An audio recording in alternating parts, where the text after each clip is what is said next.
Hello again, and welcome to Claris Engage 2020, our first Claris Engage and our first virtual event. I'm Rosemary Teege, Head of Community at Claris. And like Andrew, I measure my year in that interval from DevCon to DevCon, or now from Engage to Engage. It's where I meet with people that I've known for over 20 years and learn from all of you. I'm so thrilled to welcome you to our first session of Claris Engage, FileMaker 19 Under the Hood, led by Robert Holsey. But before we get started, I have a few tips to help you get the most out of the WebEx events experience. First, we recommend that you listen using your computer audio. If you have limited bandwidth, you can use the telephone numbers provided in the WebEx interface.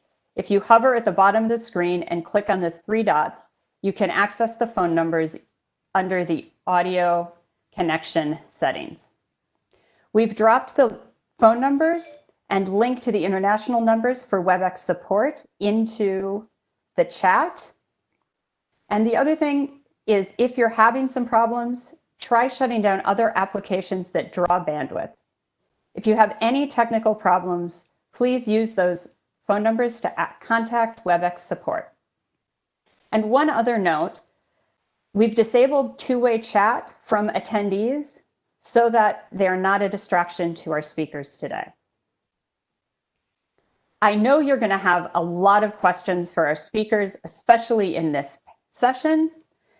To ask a question, you can drop your question into the question box in the lower right section of your screen on the WebEx window. If the Q&A panel is not showing, you can expose it by clicking on the question mark bubble on the bottom of the WebEx window. In either case, please enter your questions and address it to me, Rosemary Teege, and I will forward it to Robert at the end of the session for him to answer. Last thing is, when we're in Q&A, we'll not be showing slides, and you can switch between grid view and single photo view by clicking on the little square icon in the upper right of your screen. And with that, I'm happy to introduce my good friend and colleague, Robert Holsey. Robert, the virtual microphone is yours. Thank you so much, Rosemary. Hello, everyone. My name is Robert Holsey. I am the Senior Product Manager here at Claris for the FileMaker clients and development tools. And I'm joined today by Todd Geist of Geist Interactive. Together, we're going to be discussing two of our most exciting new features for FileMaker 19, JavaScript integration and add-ons. We're going to begin by giving you an overview of what each of these features are and why we believe they're important. I will then turn over to Todd to give you a demonstration on how to create your own add-ons and share some examples of both add-ons and JavaScript integration. I will then come back and give you a peek into what's coming over the horizon for each of these features.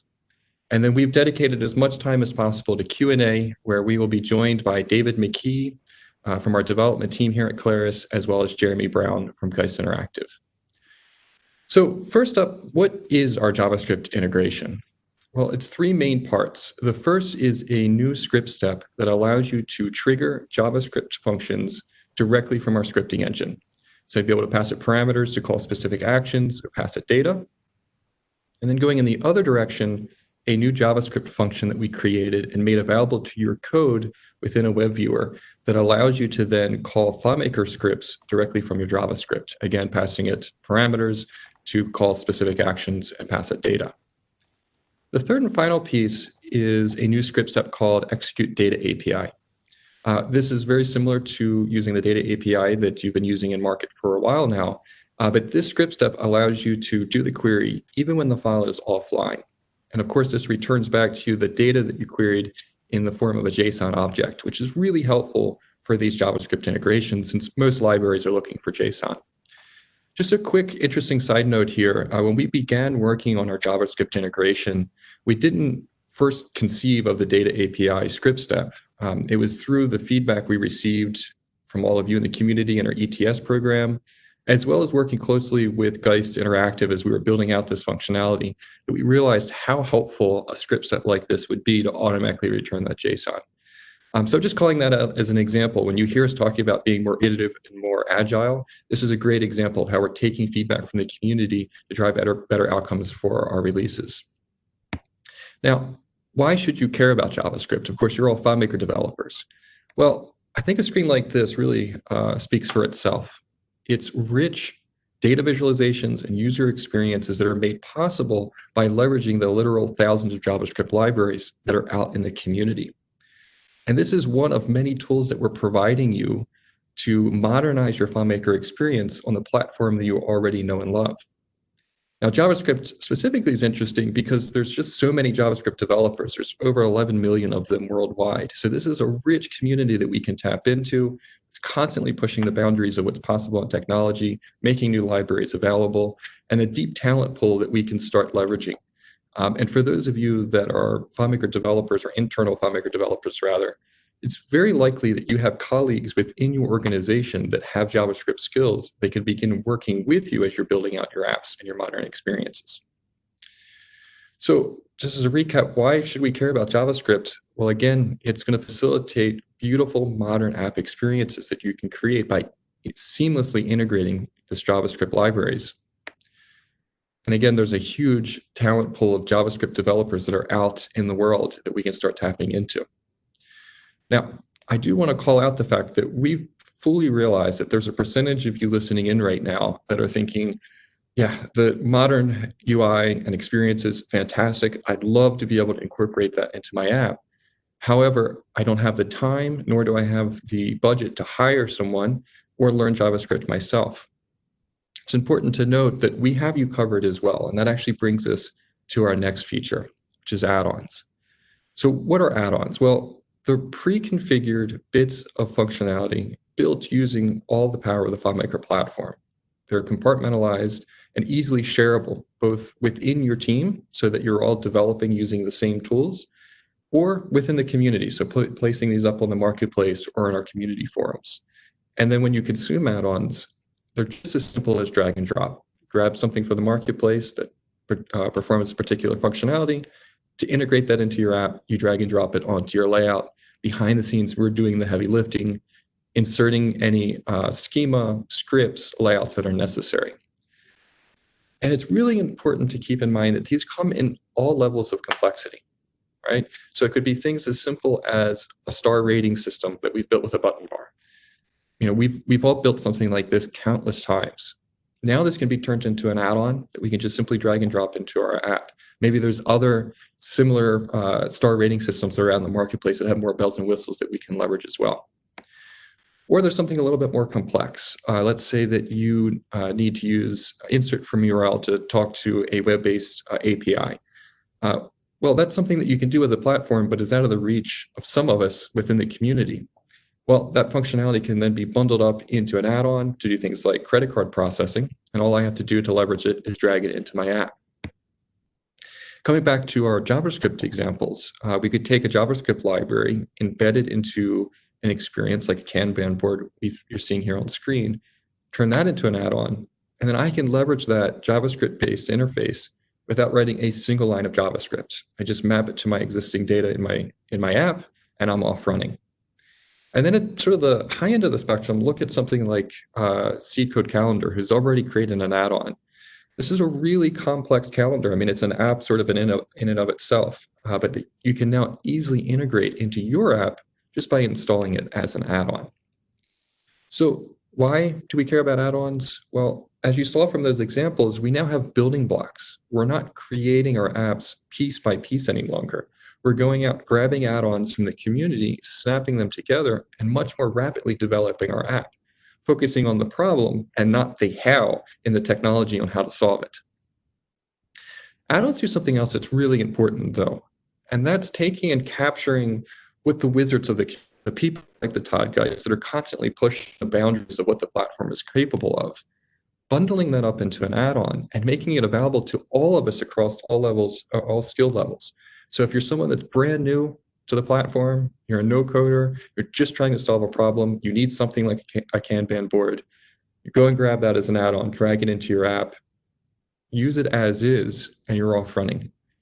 Or you may start digging in under the covers and start modifying the scripts and adding your own logic or changing the layout. So you do some level of low coding there, all the way to eventually maybe even reverse engineering some of these add-ons and understanding how their inner workings are. So that helps you sort of build up your own skills, and then you can start contributing your own add-ons to the community. So again, why do we care about add-ons? Well, first off, it facilitates a rapid app development that we really have not seen on the platform in the past. And it unlocks the full power of the platform so that anyone, regardless of skill level, is able to wield it. Now, at this point, I'm sure you're really excited to see some of this in action. So what I'd like to do now is turn things over to Todd to walk you through how to create your own add-ons and share some examples. So take it away, Todd.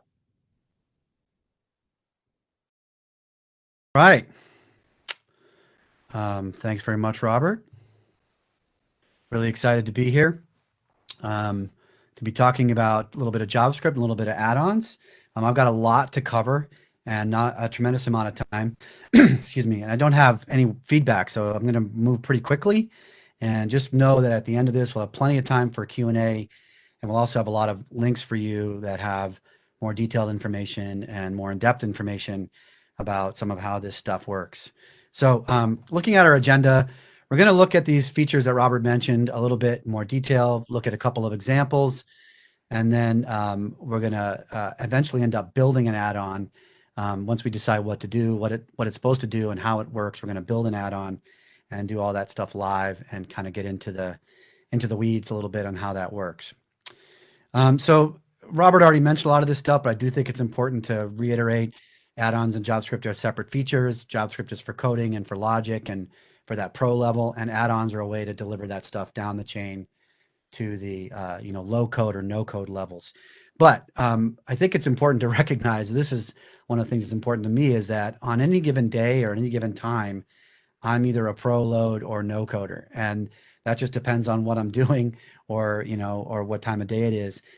My goal always is to take complex code that's at that pro level and to bundle it up and make it available to me even later at a low code level or even all the way out to a no code level. And we'll get into a little bit about what I mean there. But this isn't about different people necessarily getting to play it, being at different levels in the stack. It's even about individuals using code at different levels, pro, low, or no.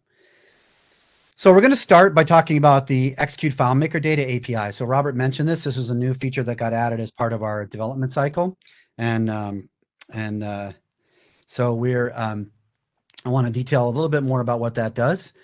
Robert mentioned some of the things. It's about querying data so you can get data from anywhere in your system without having to leave. So if you're on a layout and you need to get some data from another layout, you don't actually have to go anywhere to get it. You can just make a query, and it handles its own context. So it doesn't need to, you don't need to go to that layout and do a find. You can just do the query and get back the data as JSON. It's also important to know that this is, as Robert said, it works offline, so it doesn't require a server, and therefore it doesn't use the data API quota. Even when it's on a server, it will never use your API quota. It's only going to use, it's not going to use the HTTP server at all. It also includes more metadata, and we're going to talk about that actually a little bit. It includes more metadata than is available through any other means, and it's useful even without JavaScript. And in fact, the add-on that we build today that will use this feature won't use JavaScript at all.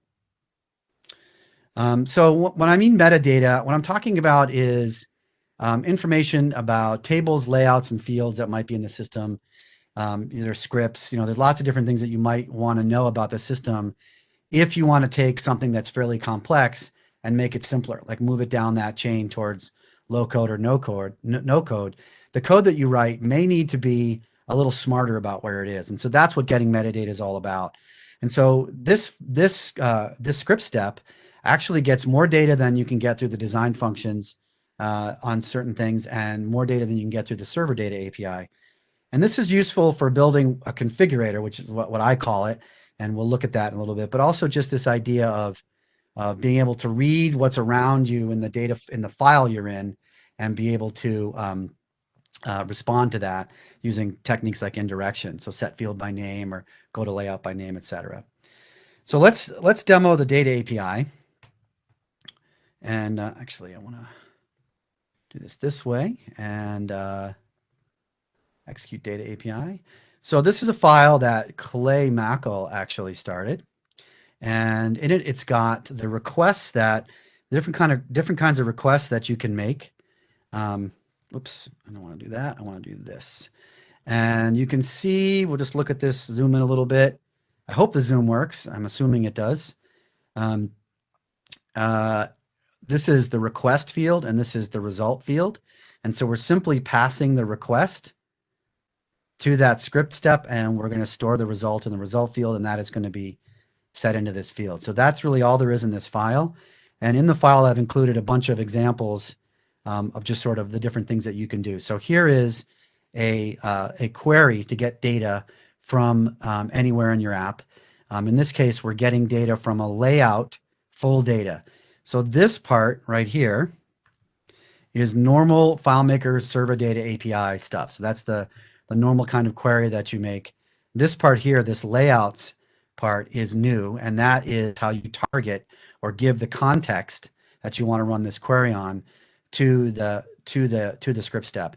Yes, it does say layouts, and you're only using one layout. That's a little confusing, but just for the time being, know that we're really only talking about a single layout here.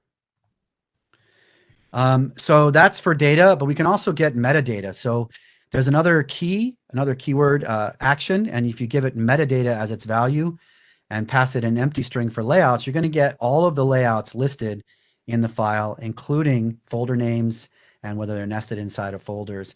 And really awesome is this right here.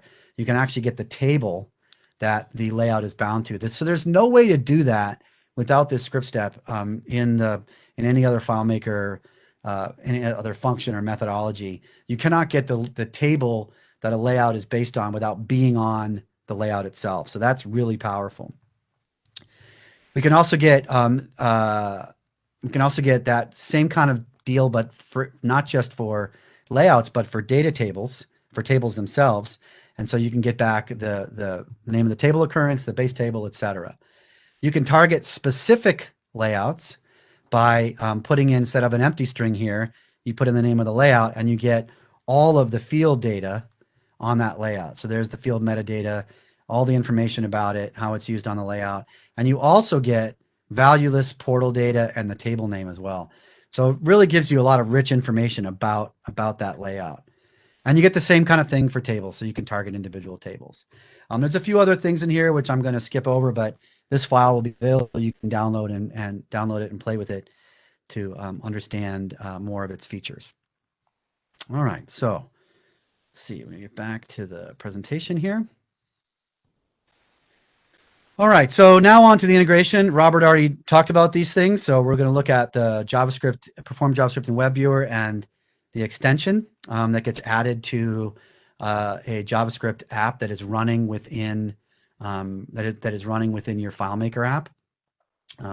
It's helpful to think of the FileMaker app as the host application, and the little thing that's running in your WebViewer being an embedded application. And so we'll use that terminology a few more times in this presentation. So another way to state this is that another way to look at this is to think about a two-way channel here.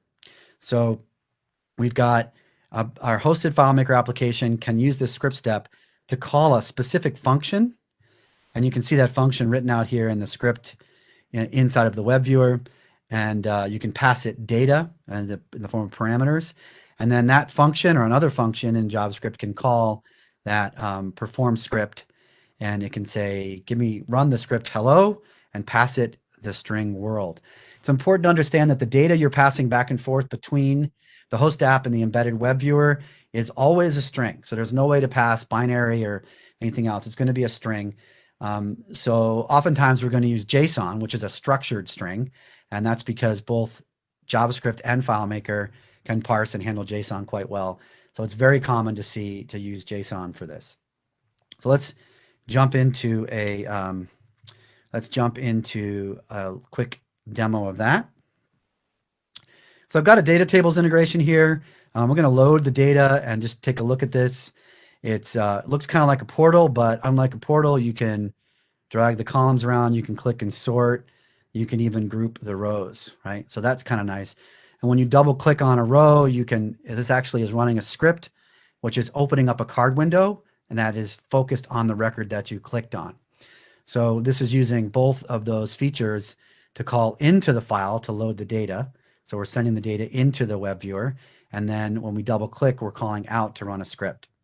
So briefly, let's take a look at how that's done. First, we're building the HTML here inside of a calculation. You can see it here. We've got two fields involved. One is our HTML, and then another which is our JavaScript, and we're combining those with a substitute. And if we look at this in browse mode, we'll see what the HTML looks like.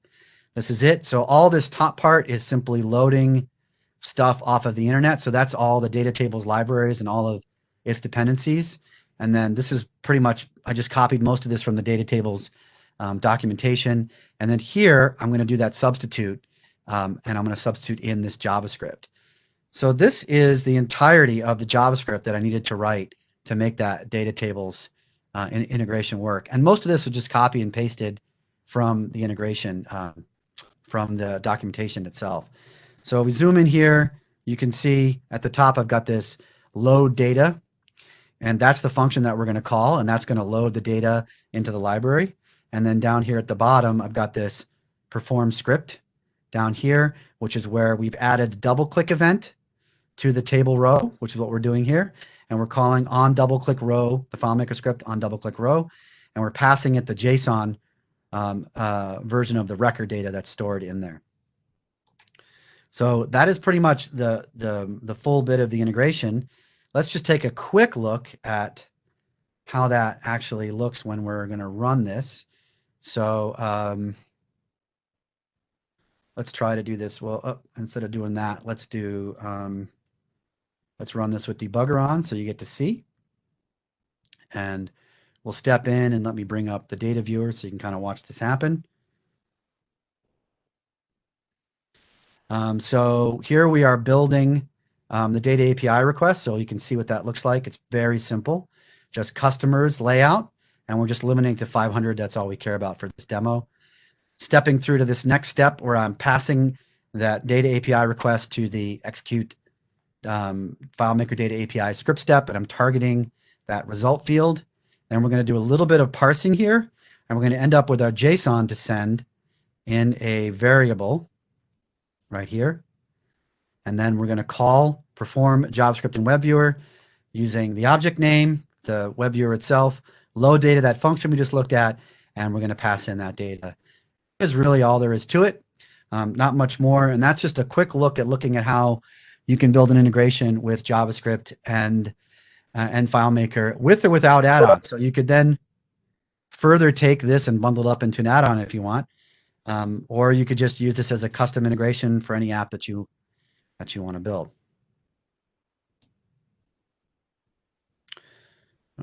Okay.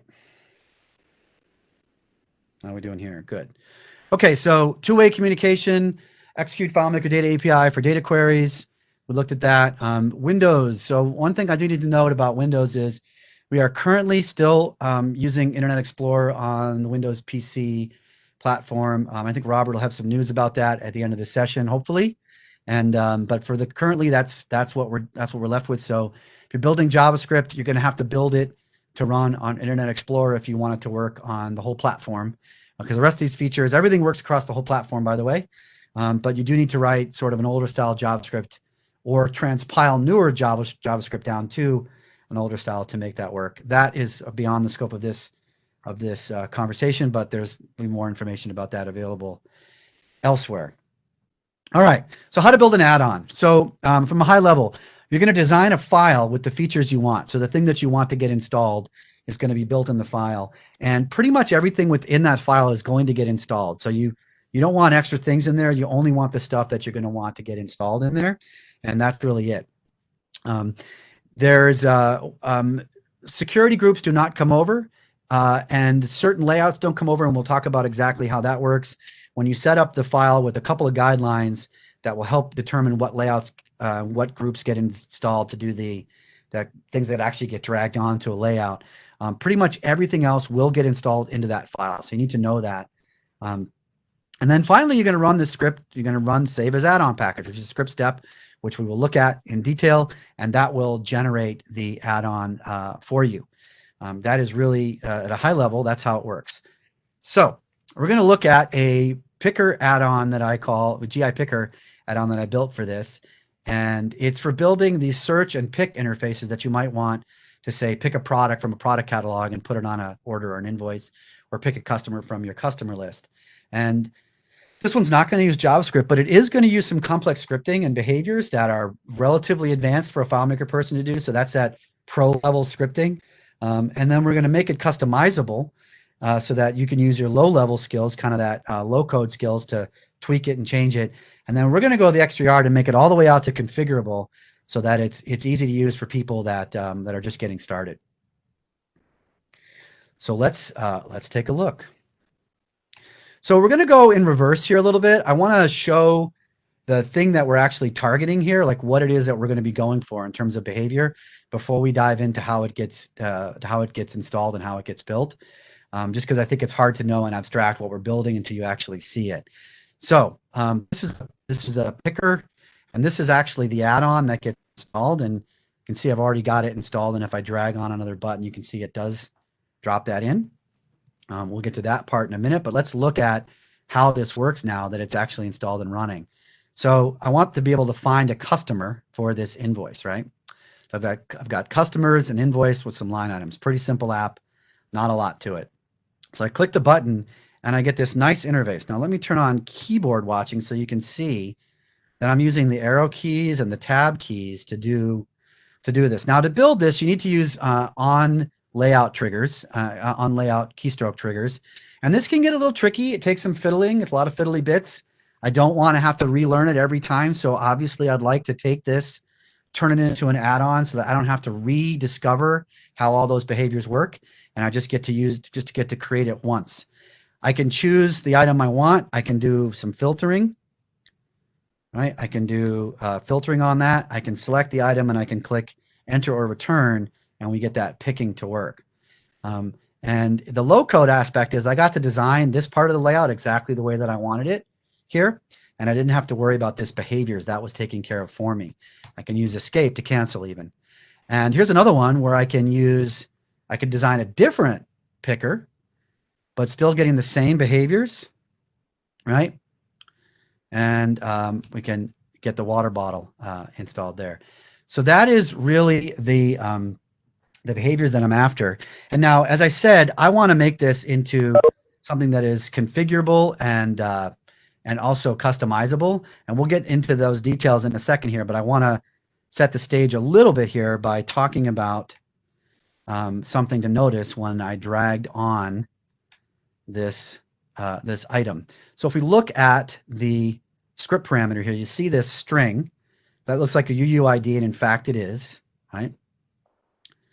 And if you look at another one, I changed the icon there. We won't worry about that for now. We get a different UUID. You see how that works? A little bit different. And if I drag on a new version and drop it, I'm going to get a different UUID. So part of what happens when you install add-ons is when you drag them onto a layout is there's a tag in the XML that gets replaced with a unique identifier. And that unique identifier is what allows me to make these things behave differently. And the way that works is if we click on this and bring up the configurator. Now I shift clicked on that to bring up the configurator. And here's where I tell it how to bind to the underlying layout. So I'm saying this configurator here, connect to the foreign key client field on the invoices table, which is going to eventually drive the name that shows up there.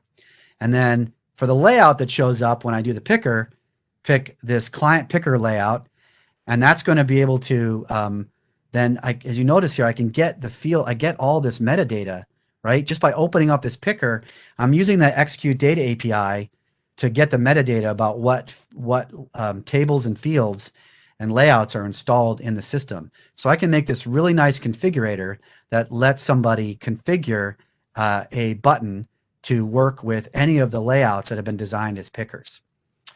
Okay, and then one last thing. So how are we doing that?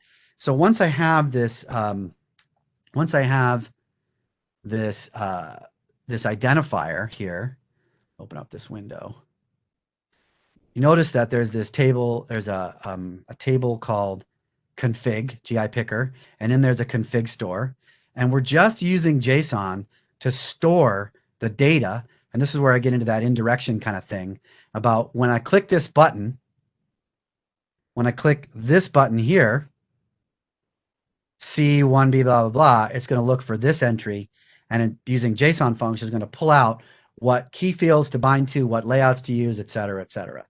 So that's how we take it all the way down to a no-code experience. And that that's how that works.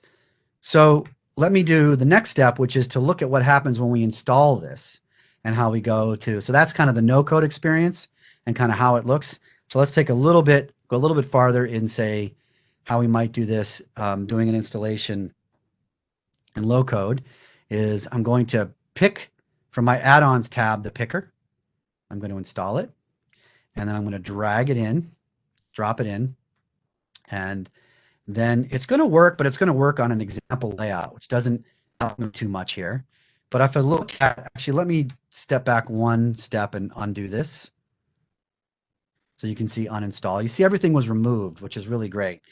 So if I look at the layouts here, you'll see I've got this many layouts. I've got just a few scripts in here, one script, and not too much. So when I click this button and I select that and install it, I'm now going to get all of the scripts that are involved in that nice behavior that we had, right? And so now, another thing is I've got a layout in here in this folder that got installed that's called README. And in the README, I can look at some information about how I might want to use this thing. Gives me some hints about how to redesign layouts if I want to use different layouts. So let's do that really quickly here. I'm going to drag this out, and I'm going to, after reading the README, I know that what I want to do is duplicate this layout. That's the example picker. That's this one that shows up there, the example picker. And I want to duplicate that. We're going to change it to use the clients table, change it to clients, client picker. So that's its new name. And then I really just have to do one thing. Now I could go to town on this layout if I want to and make it look anything I want. But in this case, all I'm going to do is redirect the display to the name of the company. And now I have all that behavior working. So now I've got the arrow keys working, the tab keys, all that stuff is working fine. And if I go to here and shift click, I can now say, all right, on the invoice, let me bind to the foreign key for the client. Let me pick that client picker, and let me pick its primary key. Save that configuration. And now I've got that, all that great behavior working just the way it did before. All right, so I can do a type ahead, I can pick the field, and it all works. So that's an example of now we're sort of in that low code range where I can redesign that layout to look anywhere that I want. And that is kind of everything that I built, okay? And to get it into to install. So now I think I have a couple of slides before we actually build that thing. Talking about just quickly so the couple things to know is that when you install, that's when all the elements are installed, and when you drag and drop, that's when this XML when this tag gets replaced, this UUID, and that's actually the string that gets that you can place anywhere in the layout, anywhere in the control group that you want to be dragged on from the left. Anything that's going to be dragged in, if it has that tag in it, will get replaced with the same UUID. So that means if you have multiple controls and you want them to be able to know, like, hey, I'm part of the same instance, then you can use this tag to do that. And now the user can interact with that add-on at that point. Right? So those are the events that happen really too. Install gets the elements installed, drag and drop does this tag replacement.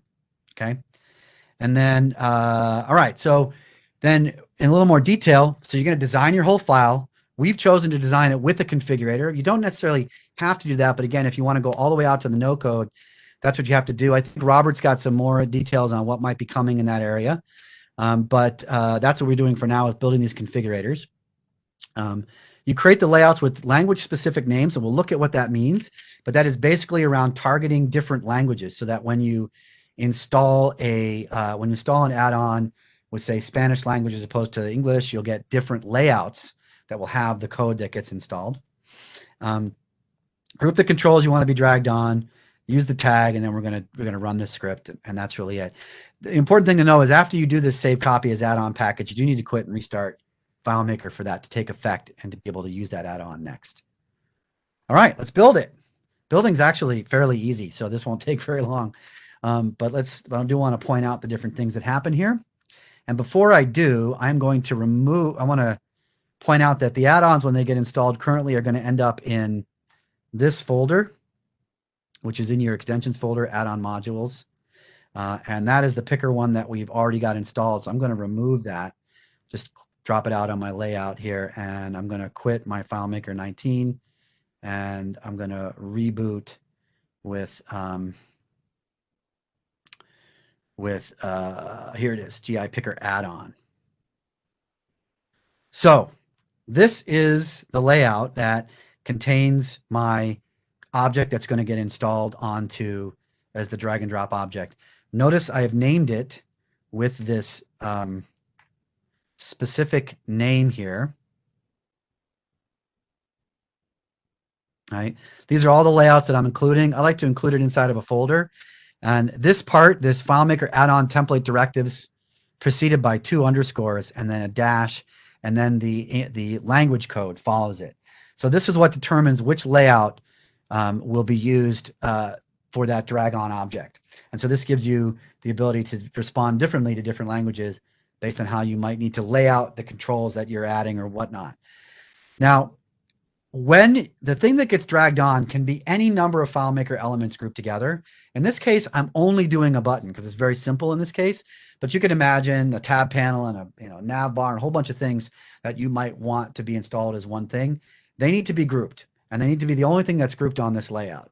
Okay, that's the key takeaway there. And one little hint is if you want to do just a button, which actually turns out to be a fairly nice kind of integration, is just have a button you drag on that then goes and does something else. You will need to do this trick, because if you make a button, that button will not be groupable if it's by itself, right? You cannot group it. So what you want to do is just quickly, you can do this little trick, just create a square, add it, then you can group it, and then you can go to objects, look at that group, and just delete that rectangle. And now you've got a grouped object, and that will actually work. And that's what I've done here. So that group is there.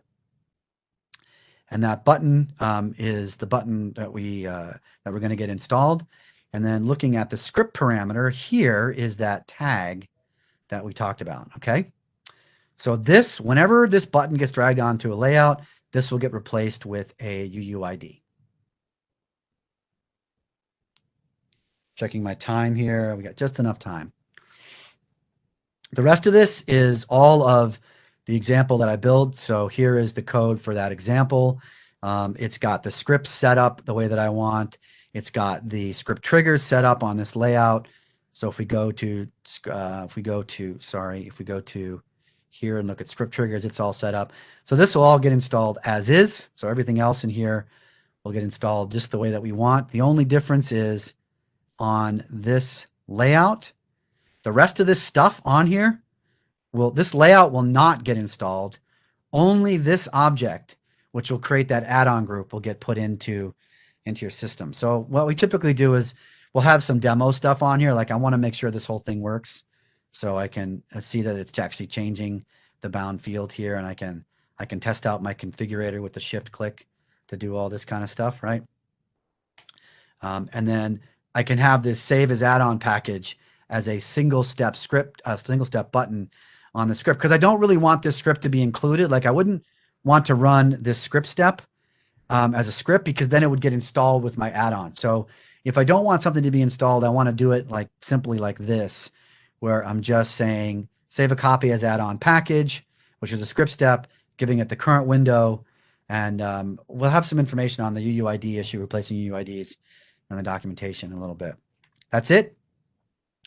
I'm going to save that as, click it, and what happens is it opens up the window and it shows you all the data that's in there. So this is everything that gets put in, including some preview images and some icons, etc. And then there's, you can see these language-based files. And if we look at, one of them, you'll see this is just the part of it that has who the attribution is, who it is that created it. So you want to change these things. And there's a few others you want to change, and you want to give it some icons, etc. In the interest of time, I've already got those created here, and I'm just going to drag those in so we get our nice experience. Apply to all and replace. And I think I missed one. Let me do that. Place. Okay, so those are now in there. So I'm going to quit, and I am going to quit FileMaker and then grab my one final file here and just show it over here on the left. And double click it, and there it is. And there's the whole thing built and working just like it was before. So that is a quick run through of how to build these add-ons using basic FileMaker techniques. We didn't use any JavaScript there or anything like that. We just used FileMaker. And let's go back, and I think we're about done. I think I must have quit the presentation. Let's open that up. Just a couple of follow-ups here. No ways to modify existing schema yet. We can create relationships. It's fairly simple. So we've got some information on that. I'll give you the links for that in a second. We like to use indirection because we can't really hardwire into the schema that's there. You want to use those metadata functions to grab stuff and get things working using indirection and context independent kind of techniques. Configuration is a really nice way to get things down to a low code level. We've got some documentation that covers more of the details on internationalization, creating relationships, and avoiding UUID collisions. All that documentation is up on our website. It may be odd that it's up there. Again, this feature is in preview. It's not, the add-on creation is in preview. Using add-ons is not. That's supported, but creation is. And so we've written all the documentation, the temporary documentation for preview. It's up on our website. You can get it all there. And there's also another link to a JavaScript webinar I did a couple weeks ago, maybe a month ago or so, with Claris, and that is there as well. And I think that's it. So with that, Robert, I will turn it over to you. Thank you all very much. Thank you, Todd. That was awesome. I really appreciate working with you guys and you providing that documentation. It's been awesome seeing the community already jump on and creating add-ons. So as exciting as all that is where we are today. Of course, we're not slowing down. We've got more on the horizon. And in the very near future, we're going to be releasing 9 new add-ons that are JavaScript based. They cover cases such as Kanban boards, activity timelines, even a calendar. And if you're a FileMaker 19 owner, you will get these add-ons as part of a free update in the coming weeks. Now, looking out a little bit farther onto our roadmap, before I start listing these items off, normal caveats. What you're about to see, we're not making any guarantees that we're going to ship them, when they're going to ship them, or the order in which we'll. These are all things that are top of mind for us right now. And what's important for you to understand is that these are things that we've identified based on feedback, both from our external testing program, so folks that were getting in and looking at the features early, but also just since May. As mentioned, we've already got folks creating add-ons, building in JavaScript integrations. We're taking that feedback, and that's what's driving the items on our roadmap. So the first switch here is support or removing the reliance on IE11 on Windows. As Todd mentioned earlier, in market today, we're still using IE11. Everyone is muted still, but I'm hearing the applause for our Windows customers. We know this is something that you've really been looking forward for us to do for a while now. And with the JavaScript integration, we really want to make sure that we simplify the JavaScript that you have to write as developers, as well as provide a consistent experience as the consumers that are leveraging your JavaScript across all of our clients. Now we're also working on a new guided experience for creating add-ons. So Todd just walked you through the developer preview script step and how to do that with special naming conventions and rules that you have to follow to make sure that the objects you want to drag and drop onto the layout come over smoothly. But we want to really make this a really simple process so that everyone in the community can start contributing and creating their own add-ons, which they then share with our marketplace. So we want to integrate the marketplace both from a add-on creation standpoint, so it's really easy to get those up there, shareable, as well as when you're in the development tools, easy access to those add-ons so that you can start leveraging them as you build. And then finally, this one is a little high level, but this speaks to our ultimate vision of add-ons. We truly want these to be seamless, install, and configurable, meaning that when you drag the add-on in, things like the theme that the add-on is using automatically maps to the theme that your app is using. And when you're doing configuration, so like Todd was showing how to map fields, instead of that being in a configurator window like he showed, having that actually be part of our inspector so that you would be integrating these add-ons and changing the settings for them just like you would any other layout object. And part of that would be mapping to existing schema or potentially even creating new schema that add-on requires.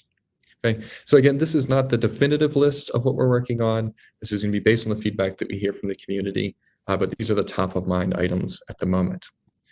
So with that, we've got the remainder of time for Q&A. As a reminder, again, we're being joined by David McKee. He was the lead engineer for add-ons, as well as Jeremy Brown from Geist Interactive, who worked very closely with us in building those JavaScript-based add-ons that I just mentioned. So with that, we'll turn it over to Q&A. So if I can ask the panelists to share your screen. I'm sorry, share your camera. I'm going to stop sharing for a moment here. Everyone's on? Awesome.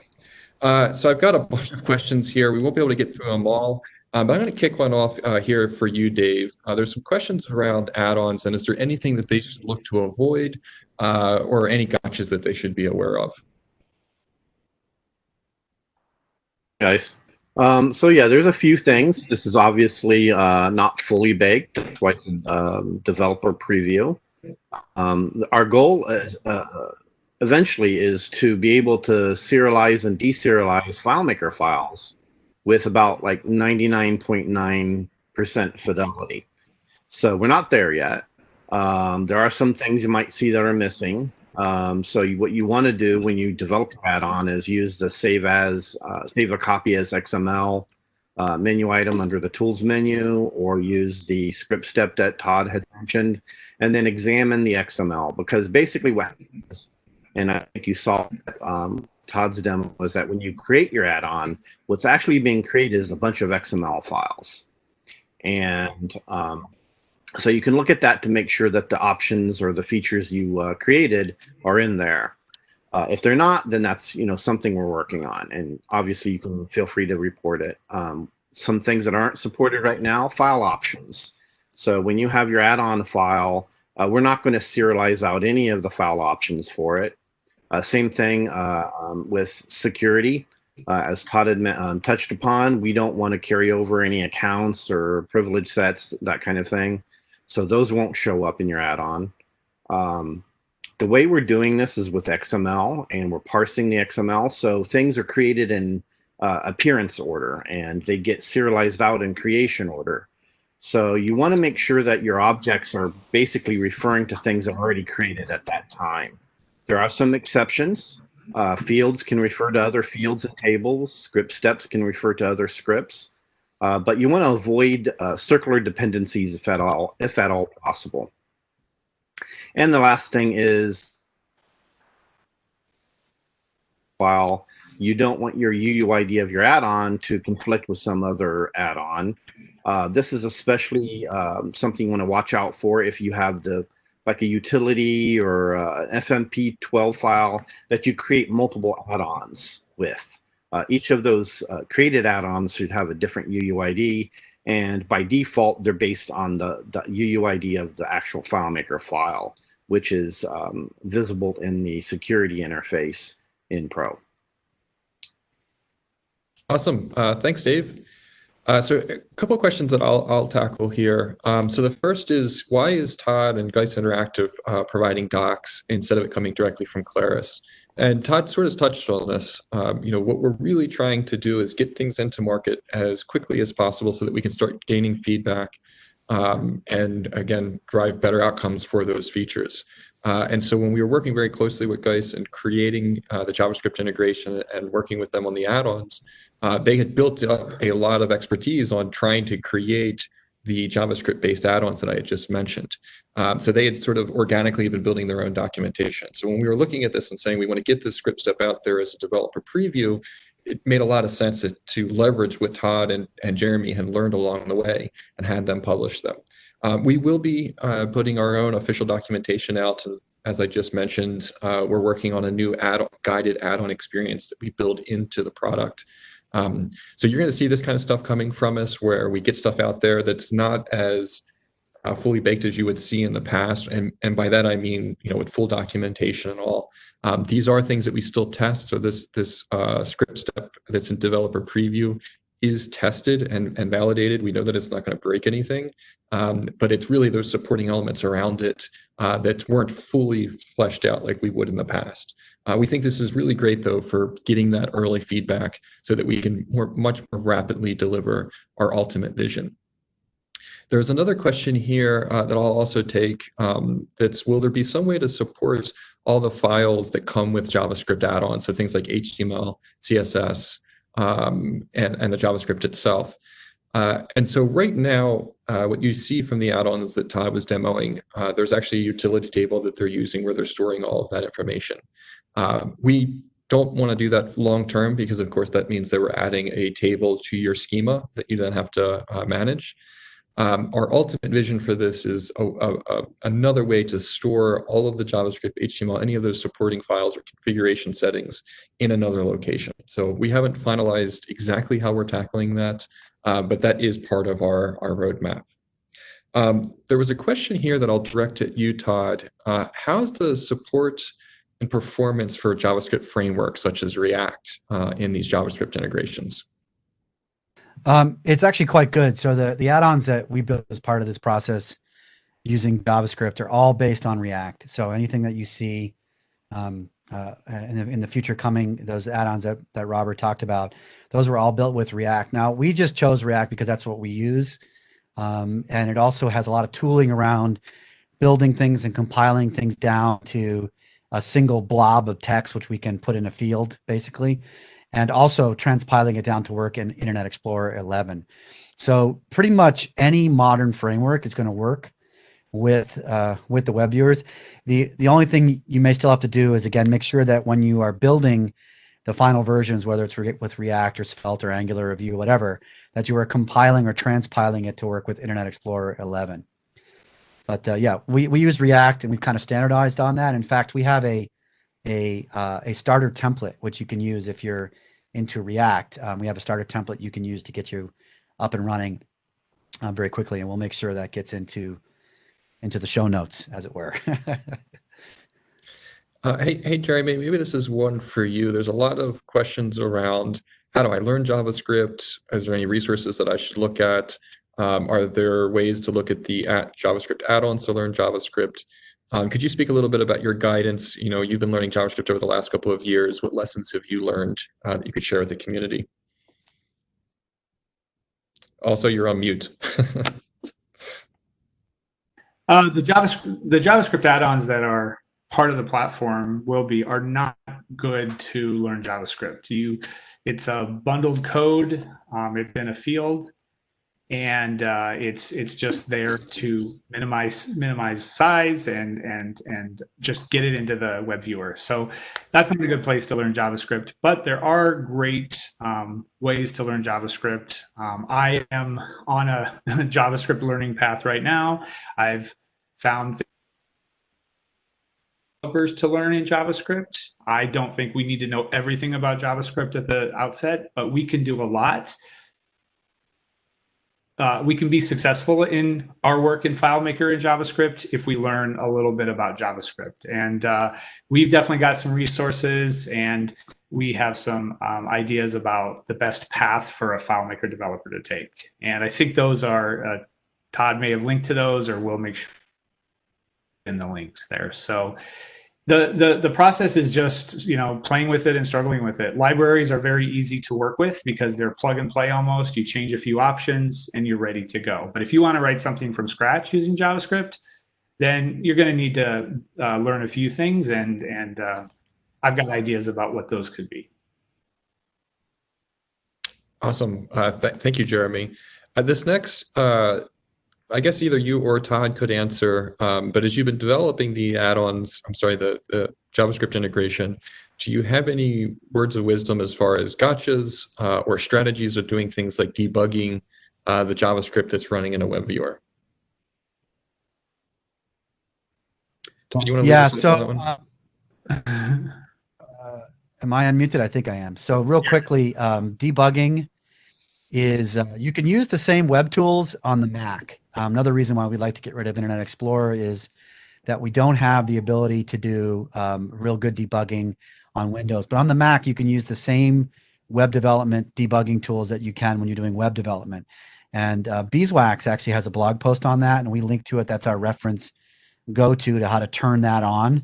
And so that is, again, on part of the links that we're showing, that we showed at the end of the session, will get you to all of that stuff on how to do that. So that's a big one. And so typically what we do is we'll debug and we'll write the core of the code on Mac because that's easiest, and then we move and test on Windows. One of the other things, a really simple little gotcha is that I learned is when you're doing date functions, if you use passing dates back and forth between FileMaker and web viewers, which you kind of want to do if you're building calendars, there's a format of a date that works in FileMaker, which is separated by the plus symbol. So 2020 plus the month plus the day. That is really great because it works across all international languages in FileMaker. So that is a valid date field, a valid date string in FileMaker, and it's very easy to parse and work with in JavaScript. So that's actually one that got me, and I was taught that. It's pretty cool. Other than that, it's basic debugging skills in JavaScript. I think you can get a long way. Like if you looked at the data tables integration that I did there, that is pretty simple, and that's a good way to get started, just to kind of play with that and see what you can do. I don't know, Jeremy might have some other ideas. Looks like, Jeremy, you're muted if you're trying to talk.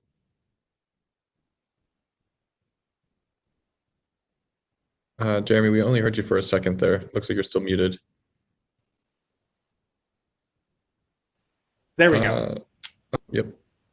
Okay, that's how I have learned JavaScript. I started by picking up the data tables library a long time ago and just playing with options in a web viewer with the code in a field to see what breaks the integration. I always would forget commas. I would always forget important things like that. But that was how I got into it, and I was able to. So I like to have my field with the code on one side and the JavaScript or the web viewer on the other side, break the other. Awesome. So we're almost out of time. A couple really quick questions. Todd, this is one for you. Are there any factors to consider when trying to determine whether we use the execute SQL script step versus the execute FileMaker data API script step? Do you have any insight on that? So for me, it comes down to, even in our FileMaker-based apps, we're using JSON. Whether it's FileMaker, pure FileMaker, whether it's talking to an API, talking to a widget, an add-on running on the screen, we're using JSON. So for me, that's kind of the final deciding factor. We do use execute SQL, but typically it's just for like picking up single fields from a table, like maybe getting, the name of something based on its ID or something like that. But in terms of data gathering, this is really going to be the best option for you. Whether or not you're going to be sending that data to an API or sending it to a widget or to a JavaScript add-on, I think the execute data API is just going to be easier. It gives you it gives you more options as far as like sorting and querying. That's much more similar to the way that you would do it in the data API on the server. The other nice thing is that it's almost exactly the same as what you would do if you're going to be connecting through the data API. So if you're writing, let's say, some kind of an add-on or a widget that you want to work in both a regular web app, because you have some public-facing web app that's connected to your FileMaker database, and as an embedded widget, well, it's really nice to be able to use the same format to do that.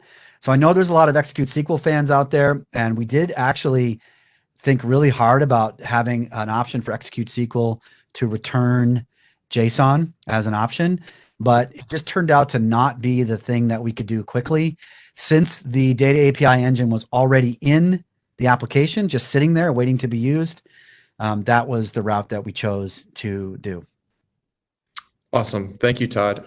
So one real quick question I'll answer. There was a question of whether add-ons are supported for FileMaker 18, since they're still rolling out 19. So the installation of add-ons will only be supported in 19, but once they're installed, the functionality, assuming you're not using new 19 features, would still work. So if you had a mixed environment there. But with that, we had a ton of questions. We really appreciate everyone's time today. Thank you for joining us in our first virtual session of the day. I hope you come back and join myself and a panel of experts at 12, talking to you about how the integration of JavaScript and add-ons is going to be changing everything in our upcoming panel, Add-ons, an open platform. This changes everything. So thank you, and I will see you all very soon.